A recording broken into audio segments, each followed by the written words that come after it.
자, 안녕하십니까. 자, 날씨가 좋네요. 네.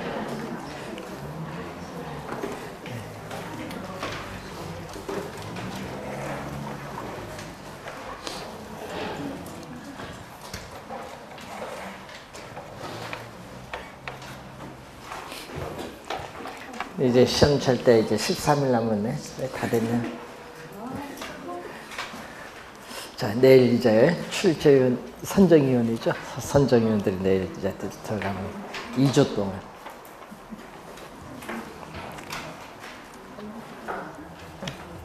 자, 먼저 테마 1 보시면은 이 부동산 자체를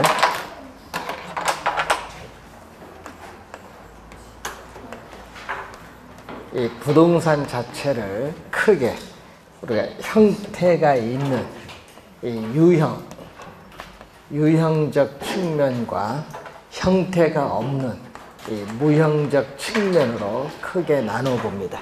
자, 유형적 측면에서는 토지의 지질이나 지세, 이 지반 등의 상태로 바라보는 이 기술적 개념인데, 기술적 개념은 4가지 기억하셔야 돼요. 자연, 공간, 위치, 환경 4가지가 있고, 이 무형적 측면에서 이 수요 공급에서 가격 관계를 따르는 이 경제적 측면에서의 개념. 자, 우리가 작년 시험에도 우리가 요 2개 좀 구별하는 거 출제했었죠.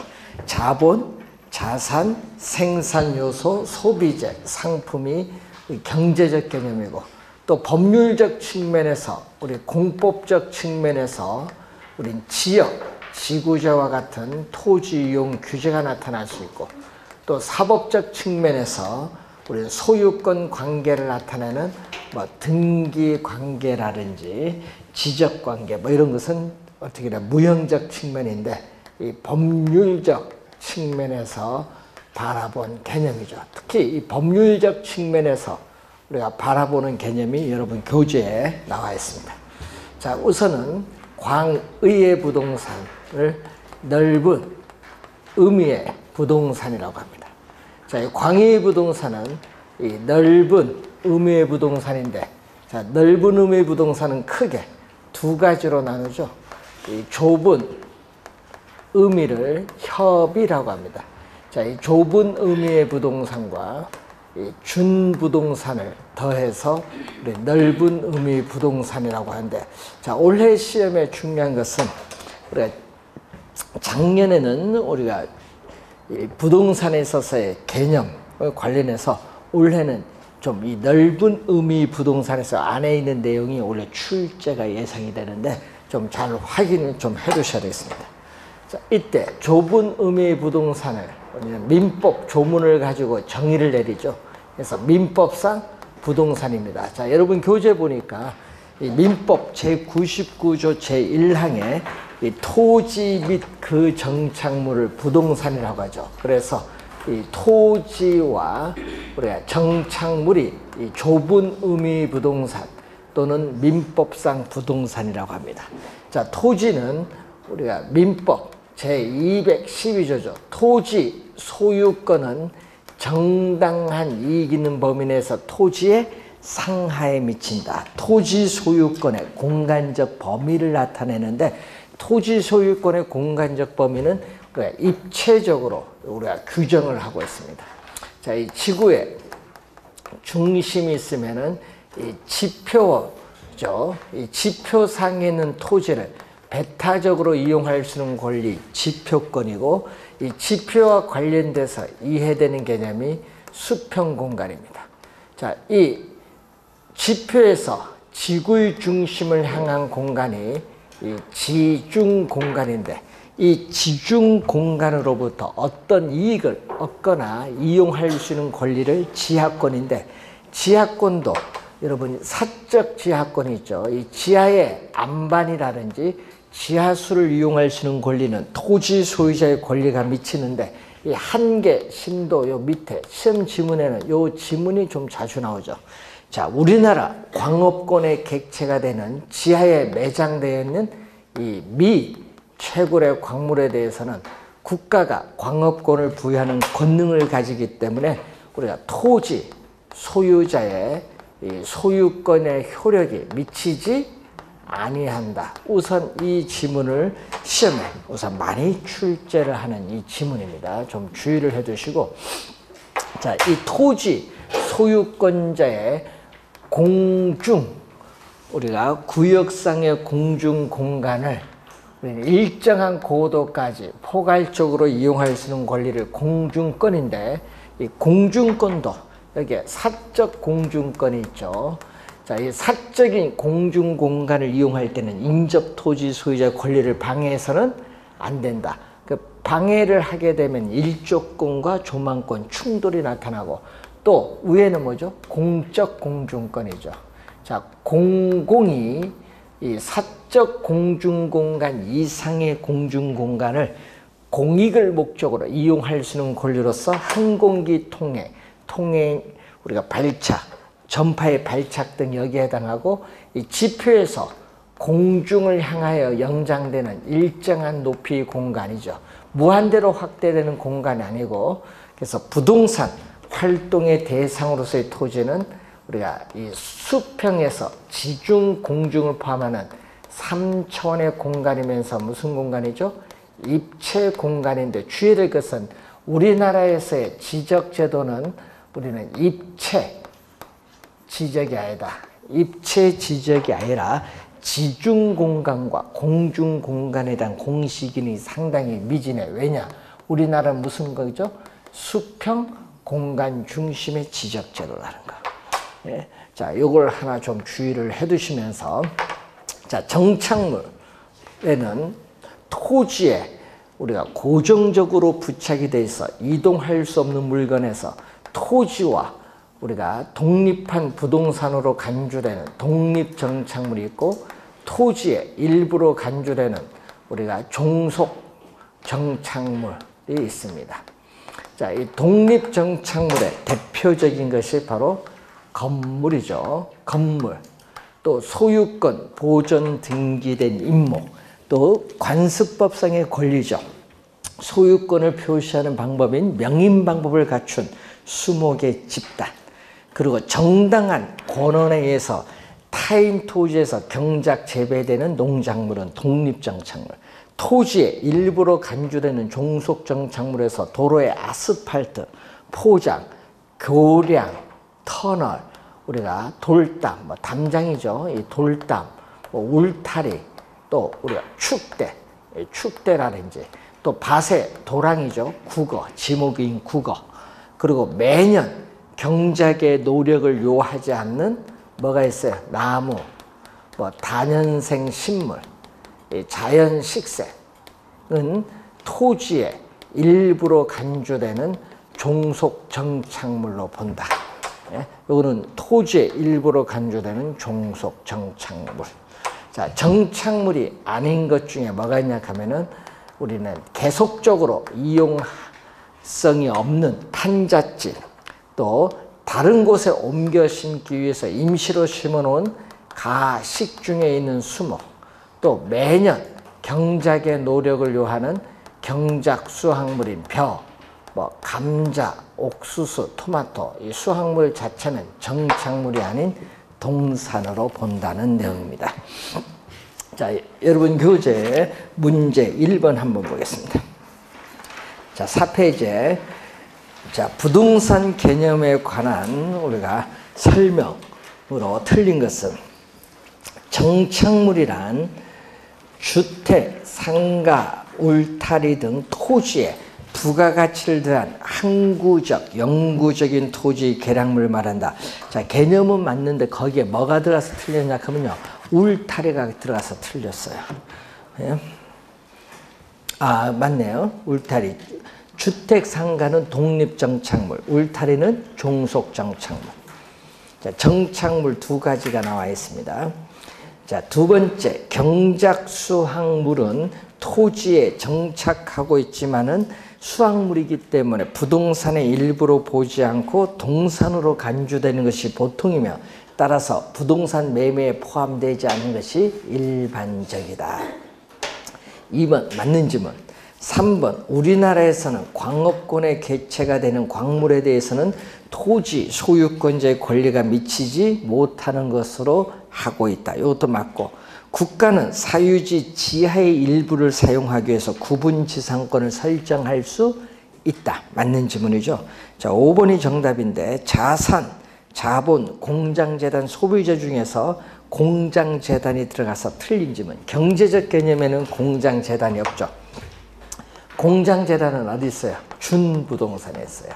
이 성립 요건에 준부동산은 등기 또는 등록, 이 등기 또는 등록의 공시 방법을 갖춘 독립된 거래의 객체로 인정되는 물건을 준부동산이죠. 그래서 이 등기, 등록 등의 공시 방법을 갖추고 부동산에 준하여 취급되는 물건 중에서 공장재단, 광업재단은 무슨 거죠? 한 개의 물건으로 보는데 등기 대상 물건이죠. 그리고 20톤 이상의 선박, 20톤 이상의 선박, 임목은 등기 대상물. 등록 대상 물건으로서는 3개가 있습니다. 항공기, 우리가 자동차, 건설기계. 등록 대상 권리로서 어업권, 광업권에 있습니다. 그래서 5번이 정답이 되어 있고, 2번 틀린 건데, 부동산과 동산은 공시 방법을 달리하는데 부동산은 등기, 동산은 점유입니다. 이때 동산은 공신의 원칙이 인정되나 부동산은 공신의 원칙이 인정되지 않는다. 자, 부동산은 형식적 심사주의이기 때문에 공신력이 인정되지 않습니다. 자, 토지의 정착물 중 명인 방법을 구비한 20개 집단은 토지와 독립적인 거래의 객체가 될 수 있다. 독립 정착물이죠. 맞는 지문. 토지의 정착물 중 도로, 교량, 터널 등은 토지와 독립적인 것이 아니라 토지의 일부로 간주되는 종속 정착물. 맞습니다. 제거하여도 건물의 기능 및 효용이 손실이 없는 부착된 물건은 일반적으로 동산으로 취급을 한다. 맞는 지문이죠. 정착물을 구분하는 기준에서 첫 번째, 물건이 부동산에 부착되는 방법이죠. 그래서 이 정착물 구분하는 기준 4가지 중에서 물건이 부동산에 부착되는 방법이 4번 지문이고, 또 물건의 성격, 물건을 설치한 의도, 또 4번째가 뭐죠? 우리는 당사자들 간의 관계가 있죠. 우리 매도자, 매수자 간의 관계가 있지만은 또 임대인과 임차인 사이의 관계가 있는데, 그 중에 5번 지문 보시면은 임차인이 설치하는 영업용 선반, 카운터 등 사업이나 생활의 편의를 위해서 설치한 정착물, 이걸 뭐라고 하죠? 임차인 정착물 또는 임차자 정착물인데, 임차인 정착물은 일시적이거든요. 임차인이 사용을 위해서 일시적으로 설치한 거예요. 자, 일시적으로 임차인이 사용을 하기 위해서 설치한 물건이기 때문에 어떻게 돼요? 영구적이 아니거든요. 일시적으로 설치했기 때문에 우리는 임차인 정착물은 부동산 정착물에 포함되지 않는다. 요거 주의하셔야겠지. 그래서 5번 정답입니다. 부동산으로 취급한다니까 틀린 지문이죠. 3번 부동산 개념에 관한 설명을 옳은 것은 우리나라 민법에서는 토지 소유권의 지하수와 토지로부터 독립성이 없는 물건의 소유권도 뭐다? 포함된다. 맞는 지문이 되겠죠. 2번 자연, 위치, 공간, 자산, 환경은 물리적 개념, 자산은 경제적 개념. 공장재단, 광업재단, 민법상 부동산이 아니라 준부동산. 민법상 부동산은 토지 및 그 정착물을 말합니다. 광의부동산은 협의부동산과 복합부동산이 아니라 준부동산을 함께 일컫는 말이고, 우리나라 민법에서 가식중의 수목이나 판잣집은 계속성이 없는 물건이기 때문에 정착물이 아닌 동산으로 분류합니다. 5번 틀렸죠? 1번 정답인데, 주의해야 될 것은 이렇게 기술적, 경제적, 법률적 개념으로 나타내서 우리는 이해한 개념을 뭐라고 하죠? 복합 개념의 부동산인데, 이 복합 개념의 부동산은 또 뭐와 다르다? 그게 아까 지문에 보니까 복합 부동산과는 다른 개념. 복합 부동산은 이 부부의 혼인관계처럼 토지와 건물이 결합된 거죠. 이렇게 토지와 토지상에 이렇게 독립된 거래의 개체인 정착물, 예를 들면 이렇게 결합된 상태 그대로 부동산 활동이 대상이 되는 부동산인데, 이 건물이 토지의 가치에 영향을 미칠 수도 있고 또 이 토지가 건물의 가치에 영향을 미칠 수도 있어요. 그래서 토지, 건물은 상호 간에 가치 형성에 영향을 미치고 있는 부동산이 무슨 부동산? 복합 부동산이다. 자, 2번으로 갑니다.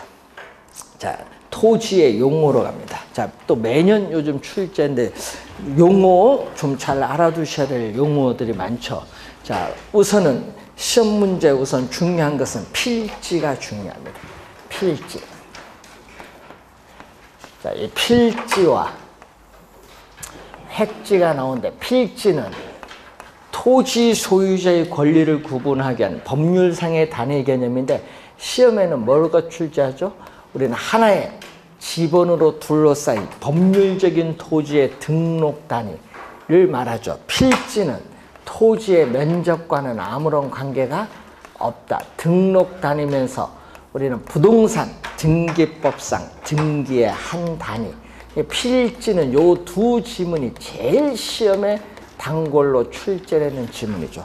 그래서 한 개의 소유권이 미치는 범위와 한계를 표시해주고, 획지는 토지 이용상 상정, 가정한 개념이죠.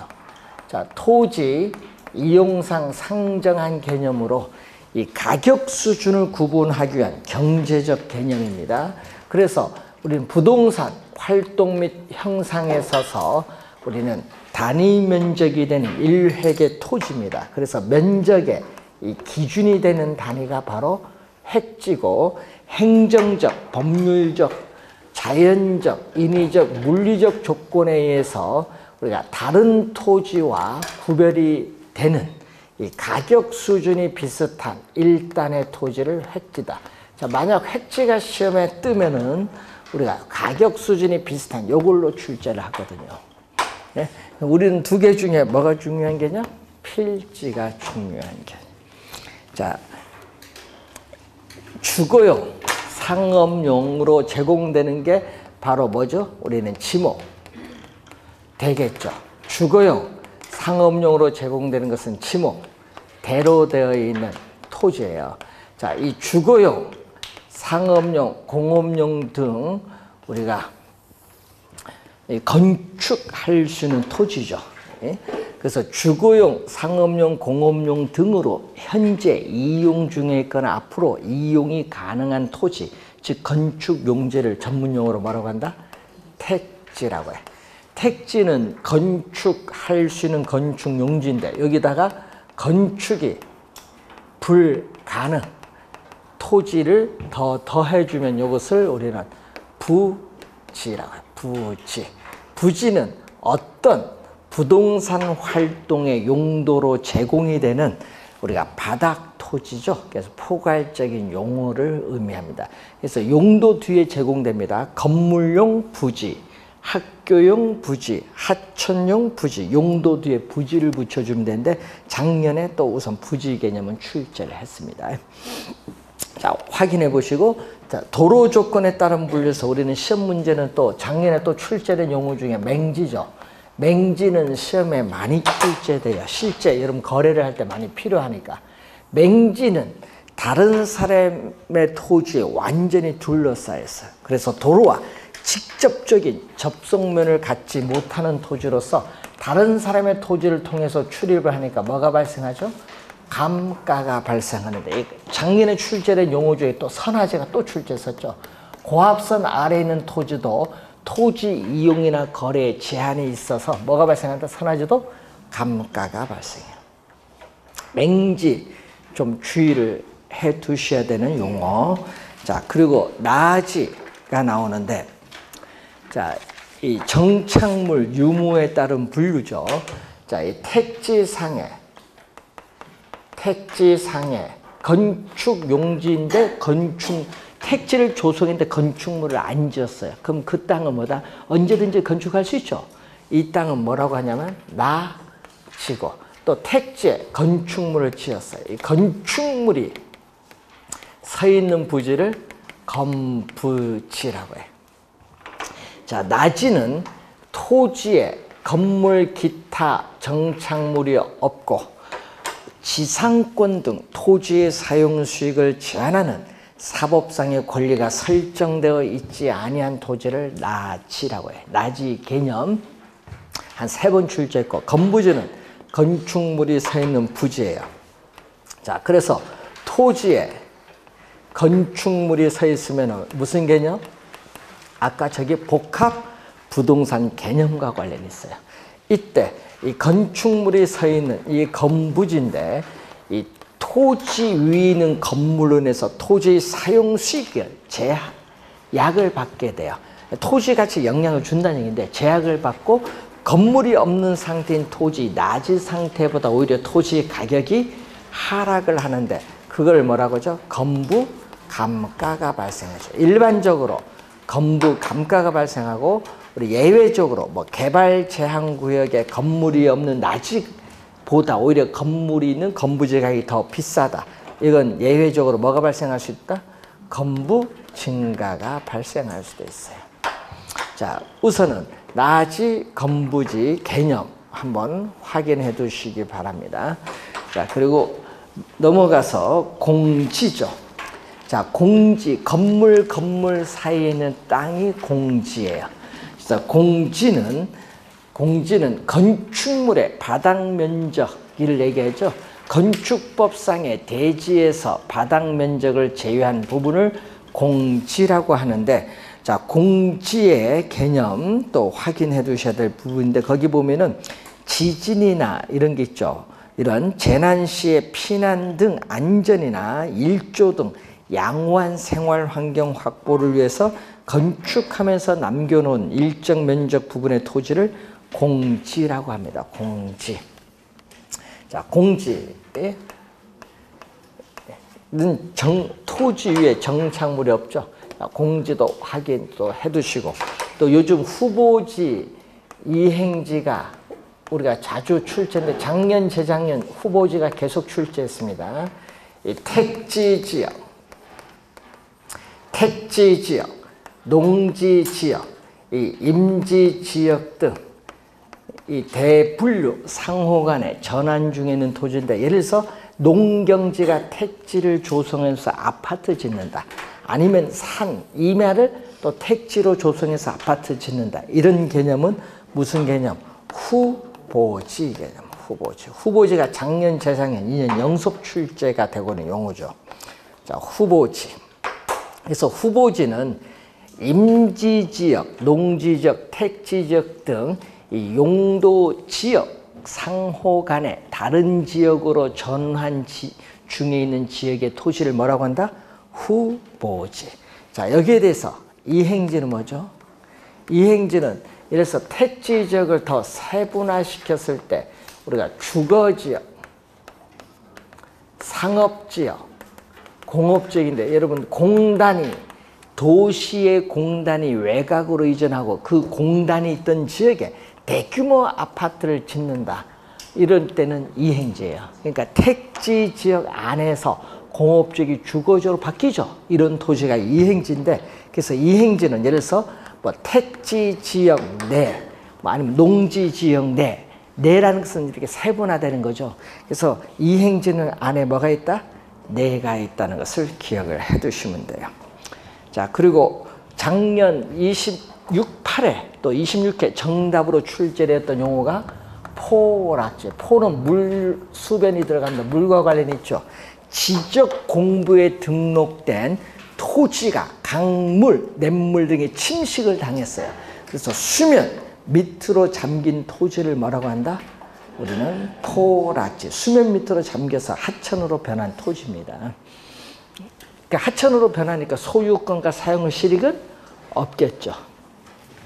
자, 포락지 개념 나오고, 자, 자, 법지는 법적으로는 소유권은 인정돼. 여러분, 우리가 급경사면에 있는 토지인데 소유권은 인정되지만은 축대를, 토지 붕괴를 막기 위해서 축대를 설치하다 보니까 이용실익은 거의 없거나 적은 토지를 뭐라고 한다? 법지. 여기에 대해서 반대되는 용어가 빈지. 작년에 포락지 빈지 개념 구분할 수 있는가 출제했는데, 빈지는 공유수면 관리 및 매립에 관한 법률에 의해서 이걸 우리는 전문용어로 바닷가라고 하죠. 그래서 여러분, 바닷가에 있는 해변가 보시면 돼요. 법적으로 소유권은 인정되지 않지만 실제 이용실익은 뭐한다? 있는 토지가 바로 뭐다? 빈지가 됩니다. 빈지. 자, 우선 이런 정도의 용어 기억 좀 해두시면 되겠고, 자, 그리고 여러분, 공간 정보의 구축 및 관리 등에 관한 법률의 28개 지목인데 가끔 이 지목이 시험 지문에 나오죠. 27회 시험에도 출제를 했는데 국어, 유지 개념 아는가를 우리가 봤습니다. 가끔씩 나와요. 자, 4번 문제로 갑니다. 다음 중 옳은 것은 모두 몇 개냐? 지력 회복을 위해서 정상적으로 쉬게 하는 토지를 휴한지. 농지 등이 나오죠? 휴한지, 뭐 휴경을 하고 있다. 휴한지. 자, 타인의 토지에 둘러싸여 도로와 접하고 있지 않은 토지는 맹지 개념이고, 하나의 지번을 가진 토지 등기 한 단위는 필지의 개념. 임지지역, 농지지역, 택지지역 상호 간에 다른 지역으로 전환되고 있는 지역의 토지 후보지 개념 나왔습니다. 맞는 지문이고, 법지는 소유권은 인정되지만 이용실익이 없거나 적은 토지를 뭐라고 한다? 법지. 그래서 뭐가 맞죠? 지금 맹지, 후보지, 법지 이 세 가지가 맞네요. 자, 5번 보시면은 하나의 지번으로 둘러싸인 토지로서 부동산 등기법상 등기의 한 단위를 나타내는 것은 필지 개념. 택지지역 내가 있어요. 공업적이 주거지역으로 한다. 이런 택지지역 이렇게 내가 나오면요, 이행지의 개념. 이행지 개념. 자, 6번 문제로 갑니다. 자, 용어 옳게 설명한 건데, 자, 기억 보면은 인근 지역의 주위 환경 등의 사정으로 보아 현재 용도에서 장래 택지는 다른 용도. 여러분, 현재 용도가 농지는 감정평가상이고 전답 과수이거든요. 그러면 현재 전답 과수로 이용되다가 택지로 간다. 무슨 개념이에요? 후보지지. 다른 용도의 전환이 객관적으로 예상되는 토지, 후보지 개념. 택지 등 다른 용도로 조성되기 이전 상태에 있는 토지를 요걸 뭐라고 하죠? 용어가 좀 어려워요. 소지. 논밭, 임야 등 자연 있는 그래로의 토지. 자, 소지 알아둬야 되겠죠. 용어가 좀 어려워서. 자, 7번 공간 정보의 구축 및 관리 등에 관한 법률상 지목인데 하천 지목이에요. 택지 공지는 감정평가상의 용어예요. 사찰 용지는 지목이 아니에요. 종교 용지가 지목이지. 유지, 국어, 제방 이런 건 다 지목. 그래서 하천, 유지, 제방, 기역, 미음, 비읍으로 가면 되겠네요. 3번 정답. 자, 토지의 특성은 토지가 자연적으로 주어져 있는 물건 그 자체에 가지고 있는 특성, 자연적 특성이 있고, 토지와 인간의 관계에 있어서 인간이 토지에 인위적으로 부여해준 인문적 특성이 있어요.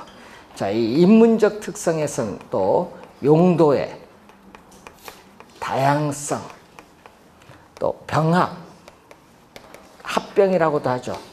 우리는 분할의 가능성, 또 토지는 위치가 고정되어 있을지라도 그 토지를 둘러싸고 있는 사회적, 경제적, 행정적 환경이 변함에 따라 토지의 가치가 달라질 수 있다. 이것을 사회적, 경제적, 행정적 위치의 가변성인데, 자, 자연적 특성에서 원래 중요한 것은 뭐죠? 우리가 부동성이 좀 중요하죠. 작년 시험에는 뭘로 출제했죠? 부증성에서 출제했죠. 여러분이 시험 문제 실제 내면요. 여러분 시험 문제 실제 내면은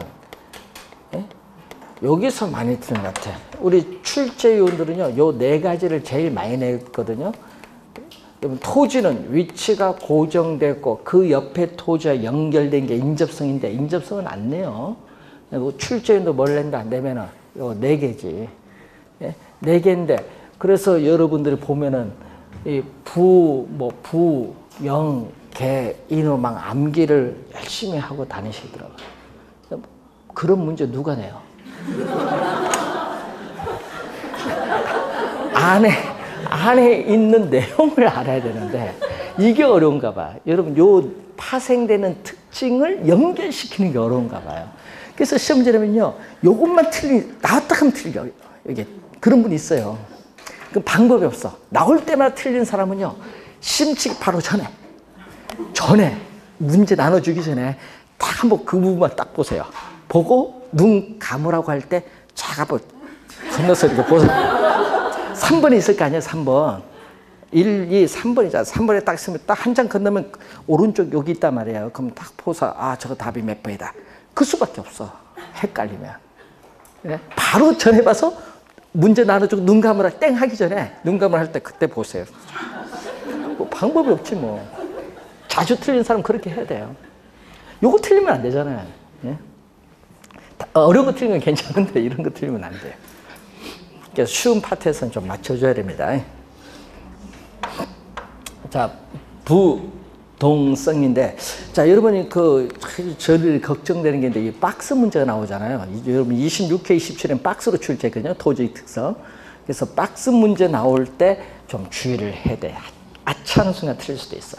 그래서 올해도 좀 박스가 나올 가능성이 높은데, 올해는 이쪽이 좀 중요해요. 왜냐하면 작년은 여기서 정답, 26, 7에는 여기서 정답, 그 다음에 개별성 24회 정답, 돌아가면서 정답을 물었기 때문에 올해는 부동성이 좀 중요해요. 부동성은 21회 시험에 정답을 물어서 이제 돌아가는 사이클을 봤을 때는 올해는 이쪽에서 정답 지문이 뜰 가능성이 높다. 자, 부동성에서 시험 문제는 부동산 시장의 특성과 연결시켜야 되는데 그렇기 때문에 제일 많이 나오는 게 국지화예요. 부동산 활동, 부동산 형상을 토지가 속해 있는 지역에 국한시켜야 돼. 국지화라는 용어가 제일 많이 나오고 또 시험 문제 또 단골 용어 중에 하나가 외부 효과야. 부동산은 위치가 고정되어 있기 때문에 그 부동산을 둘러싼 외부 환경 조건의 영향을 받아서 부동산 가격은 오를 수도 있고 내릴 수도 있다. 이 외부 효과는 부동성이에요. 시험 문제 많이 출제되는 용어예요. 부동성. 24회도 정답으로 물었어요. 24회는 개별성으로 출제했어요. 부동성입니다. 또 부동산에 속해 있는 지역에 부동산 가치는 영향을 받아요. 이걸 뭐라고 하죠? 지역 또 분석의 필요성이 나타나요. 지역 분석의 필요성. 자, 지역 분석의 필요성이 나타난다. 자, 그리고 또 하나가 관련해서 이 위치가 고정되어 있으면은 또 토지에 대한 권리나 이익이 거래되는 관념적, 공간적 의미인 추상적 시장이 되고 또 지방자치단체 운영을 위한 이 지방세를 부과하기 때문에 어떻게 돼요? 조세 수입의 근거가 되기도 하죠.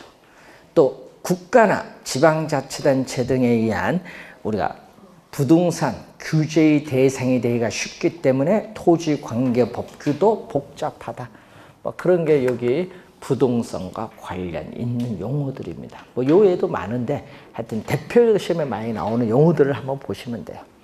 부증성은 어떻게 돼요? 증가하지 않아요. 여러분, 이 부증성은 이 얘기죠. 이 지구가 태초에 형성될 때부터 자연적으로 주어진 토지량은 생산비를 투입을 하여도 결코 증가시킬 수 없다. 그래서 이 토지의 물리적 공급은 부증성에서 나타나는데 이 물리적 측면에서 주어진 지표량은 증가시킬 수 없다. 그래서 물리적 공급은 우리가 완전 비탄력적인 공급 곡선이다. 완전 비탄력적인 공급 곡선일 때는 토지 공급의 가격 탄력선 얼마? 제로. 수직선이야. 여러분 작년 시험에도 토지 공급의 가격 탄력성이 0일 경우 이렇게 나오거든요. 그럼 빨리 수직선이다. 이렇게 생각 빨리 해야 돼요. 완전 비탄력적인 수직선입니다. 자, 물리적 공급은 어떻게 돼요? 증가시켜 줄 수 없다. 이렇게 변화가 없다. 고정에 대해서. 자, 그런데 이 물리적 공급 중에서 인간이 이용할 수 있는 이 부분의 토지를 우리는 경제적 또는 용도적 공급인데, 이 용도적 공급은 토지의 용도의 다양성의 특성에 따라 토지 이용의 용도의 전환을 통해서 택지, 임야를 택지로 조성하거나 또는 간척개발, 공유수면 매립을 통해서 경제적 측면에서 토지양을 이렇게 늘려줄 수는 있는데 뭐는 없다? 요 물리적 양은 변화가 없다는 것. 그래서 이 경제적 공급은 뭐가 가능하다? 증가가 가능하다. 작년 시험 또 정답 지문, 23회 시험에도 정답 지문, 28회도 정답 지문 주의해야 돼. 여기서 정답을 많이 묻죠. 그래서 경제적 공급은 그래프로 그리면 어떻게 돼? 이렇게 오른쪽 위로 올라간다. 꼭 기억해야 되겠죠. 24회 또 정답 물었어요. 토지의 경제적 공급은 우상향대. 시험에는 우하향으로 출제했습니다. 24회 시험에는. 그래서 우상향한다. 그래서 이것을 토지의 뭐라고 하죠?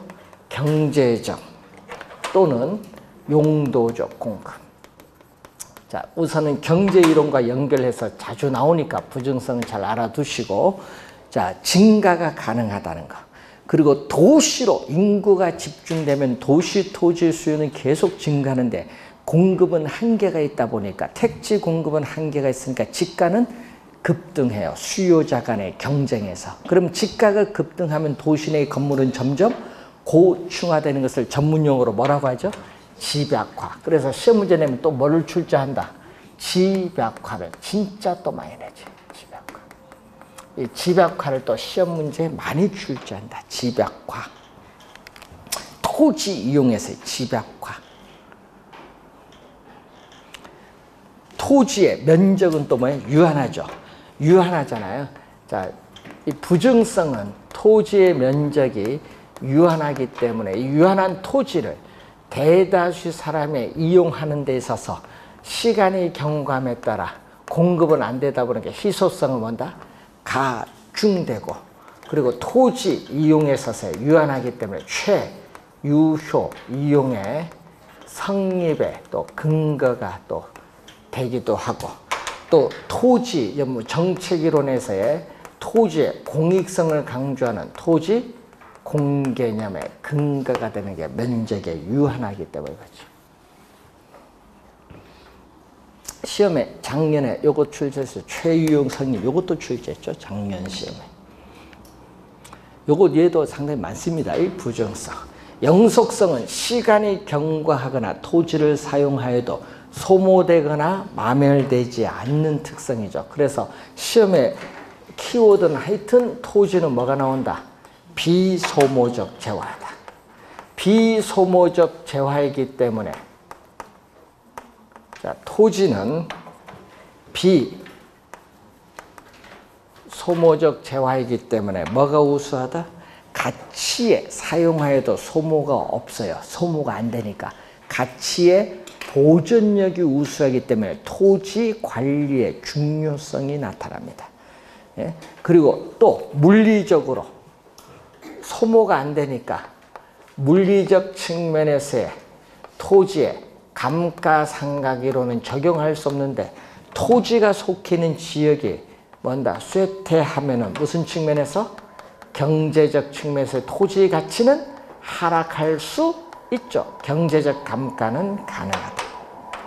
자, 그래서 비소모적 재화이기 때문에 토지의 소모를 전제로 하는 재생산 이론, 사고방식은 토지에는 적용할 수 없다. 또 토지의 소유함으로써 얻는 이익과 또 토지 소유자가 이용함으로써는 이익이 서로 분리가 가능하기 때문에 본인이 직접 토지를 이용하지 않고 다른 사람으로 하여금 이용토록 할 수 있어요. 토지에 대한 임대차 시장이 발달하죠. 자, 그리고 토지로부터 얻는 이익은 어떻게 돼요? 수익은 영속적이기 때문에 부동산 활동 시에는 어떻게 돼요?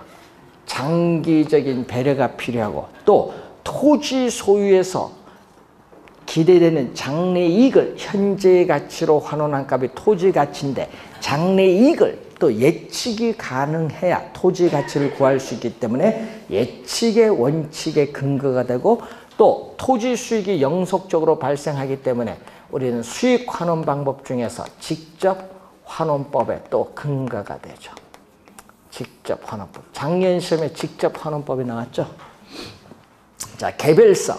물리적으로 똑같은 토지는 오직 하나밖에 없다. 2개 이상의 동일한 토지는 결코 존재하지 않아요. 그리고 토지는 우선은 상품, 토지 상품은 표준화가 어려워요. 비표준화가 되었기 때문에 대체 가능성이 낮고 또 개별성도 강하기 때문에 일물, 일가의 법칙 적용하기가 어렵습니다. 자, 그리고 물리적으로 토지 대체는 불가능하니까 토지 시장에서의 토지 상품 간의 완전한 대체 관계를 제약하여 또 토지 가격이나 수익을 토지 가격이나 이 수익 등을 뭐 하죠? 개별화, 구체화 시키죠. 이 개별화 시키기 때문에 이 개별 분석의 근거가 된다. 이 개별 분석의 근거가 된다. 자, 작년에 출제된 게 이거죠. 부동산 활동 및 부동산 형상을 개별화. 요걸 출제했죠. 개별화 시키기 때문에 부동산학 원리 도출 이론의 전개가 어렵다. 또 토지 가치 추계에 있어서 우리가 또 어려워요. 예, 표준지 선정이 개별성의 특성으로 어렵기 때문에. 자, 개별성에 대해서 주로 용도의 다양성은 시험에 하나밖에 없죠. 주어진 부지에 다양한 용도로 제공되기 때문에 다양한 용도 중에서 어떤 용도를 이용할 때 최대의 수익을 올릴 수 있느냐, 최유효 이용의 성립의 근거가 된 특징이고 또 용도의 다양성을 지원해주고 최유효용을 간접적으로 지원해주는 게 병합불안의 가능성이죠. 토지 이용이나 토지 이용의 목적, 용도에 따라 토지를 자유로이 합병할 수도 있고 분할할 수도 있는 특성입니다. 자, 문제 한번 갑니다. 8번 문제. 다음 내용과 모두 관련된 이렇게 박스 문제 나올 때 주의하겠는데 임장 활동이 중요시입니다. 자, 부동산은 위치가 고정됐기 때문에 뭐죠? 자료를 수집해서 분석하는 정보 활동과 또 토지가 위치는 현장에 가서 확인하는 임장 활동 중요시입니다. 임장 활동 나오면 부동성입니다. 자, 외부 효과 발생하고 국지화시킨다. 3번 부동성에 대한 설명입니다. 이런 문제 나오면 쉬운 문제입니다. 이런 거는.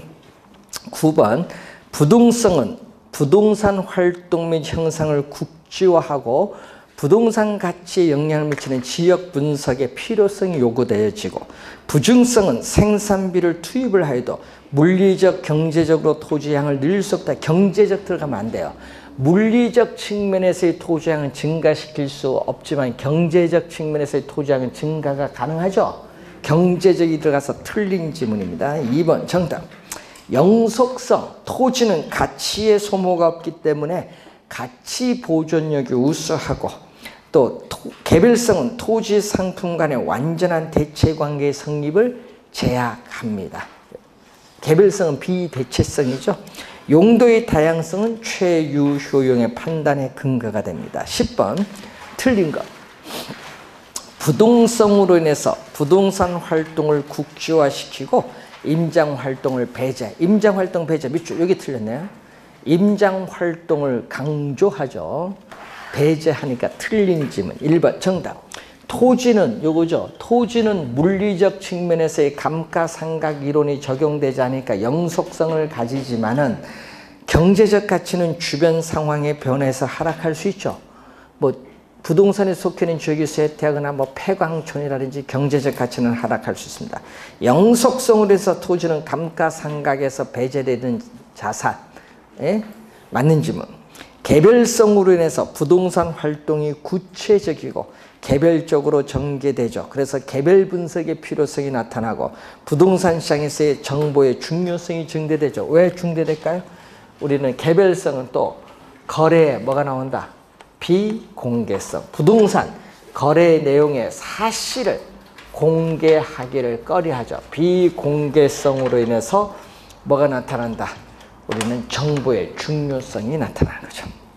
11번 4번 용도의 다양성으로 인해서 토지 이용 결정 과정에서 2개 이상의 용도가 경합을 할 경우에는 그 용도 중에서 어느 걸 선택해야 돼? 최유효용할 수 있는 방안을 도출하여 실행을 하게 됩니다. 그래서 맞는 질문이고요. 11번 또 틀린 건데 부동성으로 인해서 뭐가 된다? 외부 효과가 발생한다. 맞는 질문. 분할, 합병의 가능성은 용도의 다양성을 지원하고 최유효용을 간접적으로 지원해 줍니다.